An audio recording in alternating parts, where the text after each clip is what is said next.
الرجیم بسم اللہ الرحمن الرحیم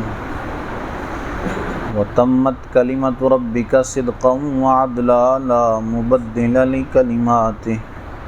وهو السمیع العلیم وإن تطع أكثر من في الأرض يضلوك عن سبيل الله إن يتبعون إلا الظن وإن هم إلا يخرصون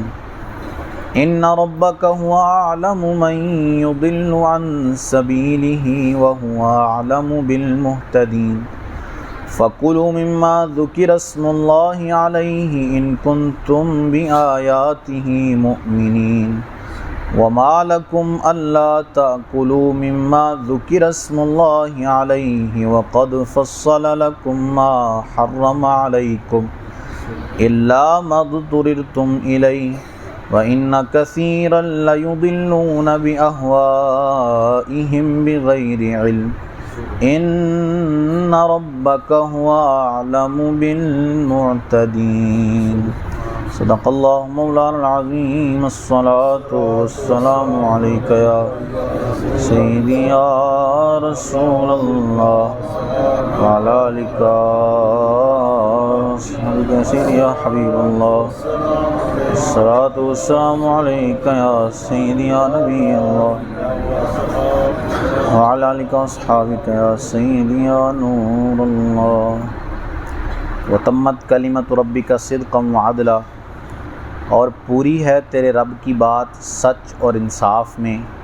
لا مبدل لکلماتہ، اس کی باتوں کا کوئی بدلنے والا نہیں، وہو السمیع العلیم، اور وہی سننے والا جاننے والا ہے۔ یہاں قرآن پاک کی 4 صفتیں اور اوصاف بیان کیے گئے ہیں۔ سب سے پہلی جو صفت بیان کی گئی تمت، کہ قرآن پاک ہر لحاظ سے مکمل ہے، کیونکہ یہ کلام الہی ہے، اس میں کسی طرح کا نقص، کسی طرح کا عیب، کسی طرح کی کمی کچھ بھی نہیں پایا جاتا، بلکہ یہ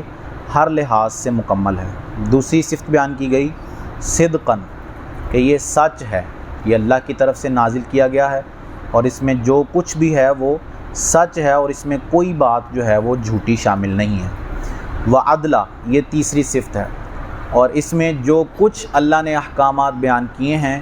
وہ سب کے سب عدل و انصاف پر مبنی ہیں، کسی میں کوئی زیادتی یا کسی میں کوئی جو ہے وہ اس طرح کا معاملہ نہیں ہے۔ لا مبدل لکلماتی، یہ چوتھی صفت ہے قرآن کی، اس کی باتوں کا کوئی بدلنے والا نہیں، یعنی قرآن جب سے نازل ہوا ہے تب سے لے کر قیامت تک کے لیے اس میں کسی قسم کی کوئی تبدیلی نہیں آ سکتی، جس طرح نازل ہوا تھا ویسے ہی ہے، اور قیامت تک یہ ویسے ہی رہنے والا ہے۔ کوئی اگر ایک حرف چھوڑ ایک زبر زیر کی بھی یہ عقیدہ رکھے کہ اس میں تبدیلی آئی ہے قرآن پاک میں، جب نازل ہوا تھا اس وقت کچھ اور تھا، بعد میں کسی نے تبدیل کر دیا اور کچھ اور بن گیا، اگر اس طرح کا کوئی عقیدہ رکھے تو وہ بندہ کافر ہو جائے گا۔ کیوں؟ کیونکہ اس کی حفاظت کا ذمہ اللہ نے خود لیا ہے۔ اللہ کہتا ہے انا نحن نزلنا الذکر وَإِنَّا لَهُ لَحَافِظُونَ، ہم نے ہی اس قرآن کو نازل کیا ہے اور ہم ہی اس کی حفاظت کرنے والے ہیں۔ تو جو چیز حفاظت جس کا اللہ نے لے لیا ہے ذمہ، اب وہ چیز کسی طرح بدل نہیں سکتی، اس میں کوئی ایک حرف کی بھی تبدیلی نہیں آ سکتی، چاہے کتنا بھی وقت گزر جائے اس کو نازل ہوئے۔ تو یہی اس کی چوتھی صفت بیان کی قرآن کی، کہ اس کی باتوں کو کوئی بدلنے والا نہیں ہے، کیونکہ یہ کلام الہی ہے اور اس کی حفاظت کا ذمہ اللہ نے خود لیا ہے۔ وَإِن تُطِعْ أَكْثَرَ مَن فِي الْأَرْضِ يُضِلُّوكَ عَن سَبِيلِ اللَّهِ، اور اے سننے والے، زمین میں اکثر وہ ہیں کہ تو ان کے کہے پر چلے تو تجھے اللہ کی راہ سے بہکا دیں۔ إِن يَتَّبِعُونَ إِلَّا الظَّنَّ وَإِنْ هُمْ إِلَّا يَخْرُصُونَ، وہ صرف گمان کے پیچھے ہیں اور فضول اندازے دوڑاتے ہیں۔ یعنی اللہ نے فرمایا کہ جب ہم تمہارے لیے بات کو واضح کر دیں اور تمہارے سامنے ہر چیز کھول کر بیان کر دیں تو اب تم کسی دوسرے کے پیچھے نہ چلو، کیونکہ اگر تم ان کی باتوں کے پیچھے چلو گے تو وہ تمہیں دین حق سے سیدھی راہ سے بھٹکا دیں گے، اور یہی کافروں کا طریقہ کار ہے کہ وہ مسلمانوں کے بارے میں چاہتے ہیں کہ مسلمان کہیں اپنے دین سے پھر جائیں۔ پھر اللہ فرماتا ہے کہ یہ جو تمہیں بہکانے کی کوشش کرتے ہیں ان کے پاس کوئی دلیل نہیں ہے بہکانے کی، یہ صرف اور صرف ظن کی اور گمان کی پیروی کر رہے ہیں۔ یہ جو تمہیں تمہارے دین سے بہکانا چاہتے ہیں، انہیں تو اپنے دین کے بارے میں بھی جو ہے وہ پکی بات پتہ کوئی نہیں ہے، ان کے دین کے سچ ہونے کی کوئی دلیل ان کے پاس نہیں ہے۔ جب بھی تم ان سے کوئی دلیل مانگو گے تو اس وقت صرف یہی کہیں گے کہ چونکہ ہمارے باپ دادا ایسا کیا کرتے تھے اس وجہ سے ہم ایسا کر رہے ہیں، اور کوئی دلیل اس پر پیش نہیں کر سکیں گے۔ تو جب یہ اپنے دین کے بارے میں اچھے طریقے سے نہیں جانتے تو تم جو ہے وہ ان کی باتوں پر نہ چلو اور ان کے دین کے حوالے سے ان کی باتیں نہ سنو۔ ان ربک هو اعلم من یضل عن سبیلی، تیرا رب خوب جانتا ہے کہ کون بہکا ہے اس کی راہ سے، وهو اعلم بالمہتدین، اور وہ خوب جانتا ہے ہدایت والوں کو۔ فکلوا مما ذکر اسم اللہ علیہ، تو کھاؤ اس میں سے جس پر اللہ کا نام لیا گیا ہے، ان کنتم بآیاتہ مؤمنین، اگر تم اس کی آیتوں پر ایمان لاتے ہو، اس کی آیتوں کو مانتے ہو۔ اس آیت کا شان نزول یہ ہے کہ مشرکین مسلمانوں پر یہ اعتراض کیا کرتے تھے کہ جس کو تم خود مارتے ہو یعنی ذبح کرتے ہو وہ جانور تو تم کھا لیتے ہو، اور جس کو اللہ مارتا ہے یعنی اللہ کے مارنے سے مراد ان کی یہ تھی کہ وہ خود مخود مر جائے، اس کی طبی موت آ جائے، تو جس کو تم خود مارتے ہو وہ تو کھاتے ہو، ذبح کرتے ہو، لیکن جس کو اللہ مارتا ہے اس کو تم حرام سمجھتے ہو اور اس کو کھاتے نہیں ہو۔ تو اس کے جواب میں جو ہے یہ آیت نازل کی گئی اور کہا گیا کہ جس پر اللہ کا نام لیا جائے اس کو کھانا تمہارے لیے حلال ہے اور تم اس کو کھاؤ، یعنی ذبح کرتے وقت جس پر اللہ کا نام لیا جائے۔ اب جو ان کی بات تھی وہ تو ویسے ہی بیوقوفی پر مبنی تھی، کیونکہ چاہے ہم ذبح کریں یا چاہے وہ خود مر جائے، دونوں صورتوں میں موت تو اللہ نہیں دینی ہے۔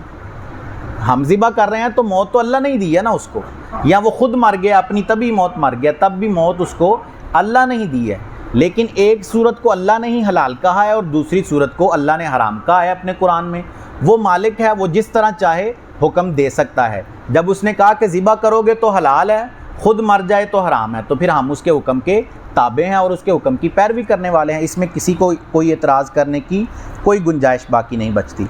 وَمَا لَكُمْ أَلَّا تَأْكُلُوا مِمَّا ذُكِرَ اسْمُ اللَّهِ عَلَيْهِ، اور تمہیں کیا ہوا ہے کہ اس میں سے نہ کھاؤ جس پر اللہ کا نام لیا گیا ہے۔ وَقَدْ فَصَّلَ لَكُمْ مَا حَرَّمَ عَلَيْكُمْ إِلَّا مَا اضْطُرِرْتُمْ إِلَيْهِ، وہ تم سے مفصل بیان کر چکا جو کچھ تم پر حرام ہوا مگر جب تمہیں اس سے مجبوری ہو۔ وَإِنَّ كَثِيرًا لَيُضِلُّونَ بِأَهْوَائِهِمْ بِغَيْرِ علم، اور بے شک بہت سے اپنی خواہشوں سے گمراہ کرتے ہیں بغیر علم کے۔ ان ربک هو اعلم بالمعتدین، بے شک تیرا رب حد سے بڑھنے والوں کو خوب جانتا ہے۔ اس آیت میں ایک قاعدہ ہے، وہ یہ بیان کیا گیا ہے کہ جو چیز اللہ حرام کر دے واضح لفظوں میں وہ چیز ہی حرام ہو سکتی ہے، اس کے علاوہ کسی چیز کو حرام نہیں کیا جا سکتا۔ جیسے اللہ فرما رہا ہے کہ تمہیں کیا ہوا ہے کہ تم اللہ کا نام جس پر لیا گیا اس کو نہیں کھاتے، حالانکہ اللہ نے تمہارے لیے حرام کردہ چیزیں مفصل بیان کر دی ہیں۔ سورہ مائدہ کے اندر مفصل تفصیل سے آیت ہے، اللہ نے فرمایا کہ ہم نے تم پر کون کون سی چیزیں حرام کی ہیں۔ پھر وہ آیت ذکر کرنے کے بعد اللہ خود ہی فرماتا ہے کہ تم پر صرف وہی چیزیں حرام ہیں جو ہم نے حرام کر دی، اس کے علاوہ اللہ عز و جل نے تمہارے لیے حلال کی ہیں چیزیں۔ اب یہ شریعت کا ایک قاعدہ ہے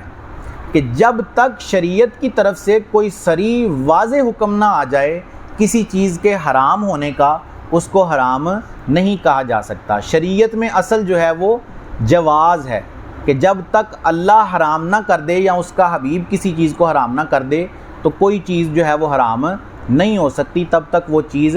حلال ہی ہوگی۔ جیسے ہمارے ہاں جو ہے وہ کئی چیزوں کو لوگ حرام کر دیتے ہیں بیٹھے بیٹھے ہی ایسے ہی۔ جیسے ہم نے کوئی قربانی کا جانور خریدا تو ہم کہیں کہ جی یہ غوث پاک کے نام کا جانور ہے،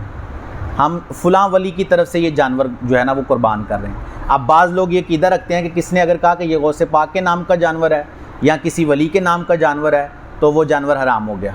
کیونکہ اس پر غیر اللہ کا نام آ گیا۔ حالانکہ جو اللہ نے حکم دیا ہے وہ یہ ہے کہ جب ذبح کرنا ہو اس وقت اگر غیر اللہ کا نام لیا جائے تب جو ہے وہ حرام ہوگا جانور۔ ذبح کرتے وقت کسی نے جان بوجھ کر اللہ کا نام نہیں لیا، تکبیر نہیں کہی اور اس کے علاوہ کوئی اور نام لے لیا، یا جان بوجھ کر تکبیر ہی چھوڑ دی، نام ہی نہیں ذکر کیا، تو وہ جانور حرام ہو گیا بالکل۔ اس کے علاوہ جب ذبح نہیں کر رہے تب یہ کہنا کہ یہ جو ہے وہ فلاں کا جانور ہے تو اس میں کوئی حرج نہیں ہے۔ اس کے یہ کہنے سے کہ یہ فلاں کا جانور ہے وہ جانور حرام تھوڑی ہو جائے گا، بلکہ ایسا ہوتا ہے اور لوگ کرتے بھی ہیں کہ یہ چیز میری ہے، یہ چیز فلاں۔ اگر ہم اس طرح کرنے لگیں کہ جس چیز پر غیر اللہ کا نام آ جائے وہ چیز حرام ہو جائے گی، تو پھر تو ساری چیزیں حرام ہو جائیں گی، کوئی چیز جائز ہی نہیں رہے گی۔ بندہ کہے یہ مکان میرا ہے، تو حالانکہ ملکیت تو اللہ کی ہے، اصل حق تو اصل ملکیت تو اللہ کی ہے۔ جس نے کہا یہ مکان میرا ہے تو اس کا مکان حرام ہو گیا، اب وہ رہ نہیں سکتا اس کے اندر۔ اس طرح کرتے جائیں، دیکھتے جائیں، اور ہر چیز حرام ہوتی جائے گی۔ تو حرام ہونے کے لیے جب تک شریعت کوئی واضح حکم نہ دے دے تب تک وہ چیز حرام نہیں ہو سکتی۔ اسی لیے یہی ایک سمجھیں ایک دلیل ہے ہماری بہت ساری چیزوں کی جو ہم اہل سنت کے معمولات ہمارے اندر پائے جاتے ہیں۔ جیسے ہم ختم دلاتے ہیں، اس کے اندر یہ ہماری ایک دلیل ہے کہ ہم جو ختم دلاتے ہیں اس کے بارے میں اگر کوئی شریعت کی طرف سے ہمیں دکھا دے کہ کہیں کسی کتاب میں، حدیث کی کتاب میں، قرآن میں لکھا ہو کہ یہ منع کیا گیا ہے، تب تو ہم مان لیں، کیونکہ شریعت منع کرے گی تو ہی منع ہوگی نا چیز۔ جب تک شریعت نے منع نہیں کیا تو کسی کو کون سا حق پہنچتا ہے کہ وہ کہے کہ یہ چیز حرام ہو گئی ہے یا یہ چیز منع ہو گئی ہے شریعت سے۔ ہمارے اس طرح کے بہت سارے معاملات کے اندر ہماری یہ ایک دلیل ہے جو قاعدہ کلیہ ہے، جو قرآن نے خود قاعدہ بیان کیا ہے کہ جو چیز اللہ حرام کرے وہ حرام ہے، اس کے علاوہ کوئی چیز حرام نہیں ہو سکتی، اور نہ ہی کسی دوسرے کو اختیار ہے کہ وہ اس چیز کو حرام کر دے۔ اور یہی جو ہے وہ یہاں اللہ نے بیان کر دیا کہ جب اللہ کا نام لیا گیا تو تم اس میں سے کھاؤ، کیونکہ اللہ نے تمہارے لیے حرام کردہ جو چیزیں ہیں وہ واضح بیان کر دی ہیں، تو جو حرام کردہ چیزیں ان کو نہ کھاؤ، باقی جو حلال ہیں ان کو کھاتے رہو۔ ہاں ایک صورت یہاں بیان کی کہ حرام بھی کھانے کی اجازت ہے، وہ اس وقت ہے الا مضطررتم الیہ، جب تم مجبور ہو جاؤ، یعنی ایسی حالت آ جائے کہ مرنے کو پہنچ جائے، بالکل کھانا پاس ہی نہیں ہے اور اب اس کو یقین ہو گیا کہ اب میں نہیں کھاؤں گا تو اب جو ہے وہ میری موت واقع ہو جائے گی، تو اب صرف اپنی جان بچانے کے لیے حرام کھانے کی بھی اجازت ہے، لیکن صرف جان بچانے کے لیے اتنا ہی کھائے جتنے سے جان بچ جائے، یہ نہ ہو کہ اپنا پیٹ بھرنا شروع کر دے اس حرام کھانے سے۔ تو حرام کھانے کی بھی ایک صورت جو ہے وہ یہاں جائز قرار دی ہے، اور وہ یہ ہے کہ جب مجبوری ہو جائے، اور ایسی مجبوری کہ جس سے جان کا خطرہ ہو، تو اس میں بھی جو ہے وہ اللہ عز و جل نے بندے کو اجازت عطا فرمائی ہے، اور یہ بھی اس کی رحمت ہے، اور یہ اس کی طرف سے ایک آسانی ہے جو اس نے ہم پر فرمائی ہے کہ اگر وہ چاہتا تو اس کو بھی حرام کر دیتا، لیکن اس نے مجبوری کی حالت میں کرنے کی اجازت دی ہے، تو یہ اس کی طرف سے رحمت ہے، یہ اس کا کرم ہے ہم پر۔ اللہ عز و جل سے دعا ہے کہ اللہ عز و جل ہمیں قرآن کی صحیح فہم عطا فرمائے۔ آمین بجاہ خاتم النبیین صلی اللہ علیہ وسلم۔